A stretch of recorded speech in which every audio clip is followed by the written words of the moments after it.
امریکہ اور اسرائیل کے ایران پر حملے جاری ہیں۔ مجموعی طور اب تک ایران پر حملوں سے اموات 1300 سے تجاوز کر گئیں۔ ایرانی میڈیا کے مطابق شہر خمین میں امریکی میزائل حملے میں ڈاکٹر حافظ خمینی اسکول کو نشانہ بنایا گیا، جس سے قریبی رہائشی گھروں کو بھی نقصان پہنچا۔ تہران میں رات کے وقت شدید ترین بمباری کی گئی۔ مشرقی، جنوبی اور مغربی علاقوں میں زوردار دھماکے سنے گئے۔ تہران کے رسالت اسکوائر کے قریب حملوں میں 40 افراد شہید ہو گئے۔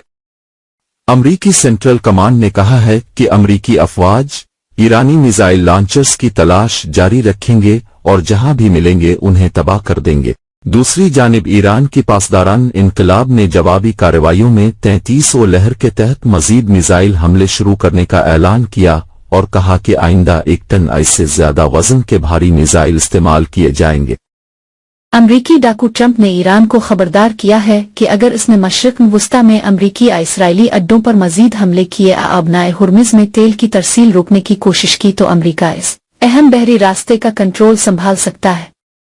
عرب میڈیا الجزیرہ کی رپورٹ کے مطابق ایک ٹی وی انٹرویو کے دوران ٹرمپ نے کہا ہے کہ ایران کی جنگی صلاحیت تقریباً ختم ہو چکی ہے اور امریکی فوج پہلے ہی ایک ہفتے میں 5000 سے زائد ایرانی اہداف کو نشانہ بنا چکی ہے، جس کے نتیجے میں ایران کے بحری فضائی اور ڈرون نظام کو شدید نقصان پہنچا ہے۔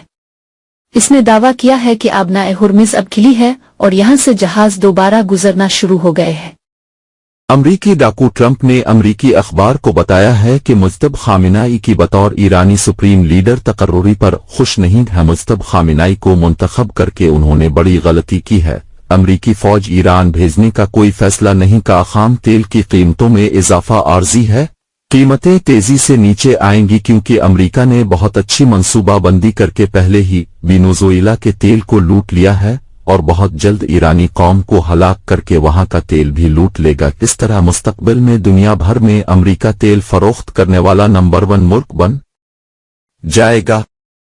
لہذا موجودہ جنگ امریکہ کی بالادستی کے لیے بہت چھوٹی قیمت ہے۔